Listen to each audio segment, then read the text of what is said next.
24 जनवरी 1966 Europe के आसमान में एक फ्लाइट अपनी नॉर्मल जर्नी पर थी।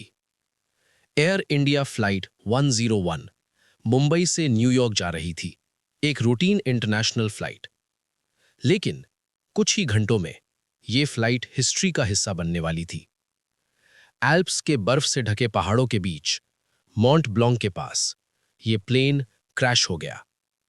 और इस क्रैश में एक ऐसा नाम था जिसकी डेथ में पूरे देश को हिला दिया। डॉक्टर होमी जहांगीर भाभा, इंडिया के न्यूक्लियर प्रोग्राम के फादर। सवाल यह है, क्या यह सिर्फ एक एक्सीडेंट था या फिर एक ऐसी साजिश जिसका सच आज तक छुपा है?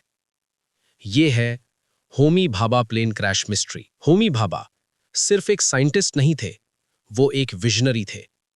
उनका जन्म 1909 में हुआ था, एक एजुकेटेड पारसी फैमिली में। बचपन से ही उनकी इंटरेस्ट साइंस और मैथमेटिक्स में थी। उन्होंने कैम्ब्रिज यूनिवर्सिटी से इंजीनियरिंग और फिजिक्स की पढ़ाई की। वहां उन्होंने न्यूक्लियर फिजिक्स में काम किया और धीरे धीरे एक ब्रिलियंट साइंटिस्ट के रूप में पहचान बनाई। वर्ल्ड वॉर II के दौरान भाभा इंडिया वापस आ गए और यहीं से शुरू हुई इंडिया के न्यूक्लियर फ्यूचर की कहानी। उन्होंने Tata institute of fundamental research establish किया, फिर आगे चलकर एटॉमिक एनर्जी कमीशन का फाउंडेशन रखा। उनका एक क्लियर विजन था, इंडिया को न्यूक्लियर पावर में सेल्फ रिलायंट बनाना। 1960s का टाइम कोल्ड वॉर का एरा था। अमेरिका और सोवियत यूनियन न्यूक्लियर रेस में लगे हुए थे और इसी दौरान इंडिया भी अपना न्यूक्लियर प्रोग्राम डेवलप कर रहा था। होमी भाभा इस मिशन के मास्टरमाइंड थे। कहा जाता है कि उन्होंने ओपनली ये भी कहा था, अगर इंडिया डिसाइड करे तो वो कुछ सालों में न्यूक्लियर बॉम्ब बना सकता है। ये स्टेटमेंट दुनिया के पावरफुल कंट्रीज के लिए एक सिग्नल था। 24 जनवरी 1966 भाभा एयर इंडिया फ्लाइट 101 में ट्रैवल कर रहे थे। फ्लाइट का नाम था कंचनजुंगा। रूट था मुंबई से न्यूयॉर्क वाया स्टॉप्स। सब कुछ नॉर्मल था। पैसेंजर्स रिलैक्स थे, क्रू अपना काम कर रहा था और कॉकपिट में पायलट्स अपनी फ्लाइट कंट्रोल कर रहे थे। जब फ्लाइट यूरोप के एल्प्स रीजन के पास पहुंची तो वेदर कंडीशंस थोड़ी चैलेंजिंग थी। क्लाउड्स डेंस थे और विजिबिलिटी लिमिटेड थी। रिपोर्ट्स के मुताबिक पायलट को लग रहा था कि प्लेन सेफ ऑल्टीट्यूड पर है, लेकिन रियलिटी कुछ और थी।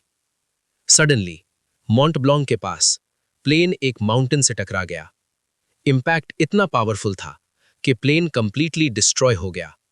कोई भी पैसेंजर सरवाइव नहीं कर पाया। इस क्रैश में 117 लोगों की जान गई और उनमें से एक थे डॉक्टर होमी जहांगीर भाभा, इंडिया के न्यूक्लियर प्रोग्राम के फादर। ऑफिशियल इन्वेस्टिगेशन में कहा गया, ये एक controlled flight into terrain case था। मतलब प्लेन टेक्निकली ठीक था, लेकिन पायलट को ऑल्टीट्यूड और पोजीशन का गलत अंदाजा हो गया। इन्वेस्टिगेशन रिपोर्ट के अकॉर्डिंग एयर ट्रैफिक कंट्रोल और पायलट के बीच कम्युनिकेशन में मिसअंडरस्टैंडिंग हुई। पायलट को लगा कि प्लेन माउंटेन के ऊपर है, लेकिन वो एक्चुअली उसके लेवल पर ही था और इसी वजह से क्रैश हो गया। ये था ऑफिशियल वर्जन, लेकिन यहीं से शुरू होती है मिस्ट्री। कुछ लोगों का मानना है कि ये सिर्फ एक एक्सीडेंट नहीं था। सबसे पहला डाउट, टाइमिंग। भाभा की डेथ लाल बहादुर शास्त्री के डेथ के सिर्फ 2 हफ्ते बाद हुई थी। 2 बड़े नेशनल फिगर्स, इतनी जल्दी, इतने अनयूजुअल सर्कमस्टेंसेस में। ये कोइंसिडेंस लोगों को स्ट्रेंज लगता है। दूसरा पॉइंट, भाभा का न्यूक्लियर विजन। उन्होंने ओपनली न्यूक्लियर वेपन्स के बारे में बात की थी और उस टाइम ग्लोबल पावर्स नहीं चाहते थे कि इंडिया इतनी जल्दी न्यूक्लियर कैपेबिलिटी डेवलप करे। इसी वजह से कुछ कंस्पिरेसी थियरीज ये क्लेम करती हैं कि भाभा को एलिमिनेट किया गया था। एक थियरी ये भी कहती है कि प्लेन में बॉम्ब ब्लास्ट हुआ था, लेकिन इस थियरी को सपोर्ट करने के लिए कोई सॉलिड एविडेंस नहीं मिला। कुछ लोग CIA का नाम भी लेते हैं, ये कहकर कि अमेरिका इंडिया के न्यूक्लियर प्रोग्राम को स्लो करना चाहता था, लेकिन इस बात का कोई ऑफिशियल प्रूफ कभी सामने नहीं आया। ये सब थियरीज हैं जिन्हें लोग डिस्कस करते हैं, लेकिन कंफर्म नहीं किया गया। एक और इंपॉर्टेंट बात, मॉन्ट ब्लॉन्क पर पहले भी प्लेन क्रैशेस हो चुके हैं। ये एरिया डिफिकल्ट नेविगेशन के लिए जाना जाता है, इसलिए एक्सीडेंट थियरी कंप्लीटली इम्पॉसिबल भी नहीं लगती। लेकिन कुछ अनआंसर्ड क्वेश्चंस अभी भी बचे हुए हैं। क्या कम्युनिकेशन एरर इतना बड़ा हो सकता था? क्या वेदर इतना कंफ्यूजिंग था? क्या इन्वेस्टिगेशन में सब कुछ प्रॉपरली चेक किया गया?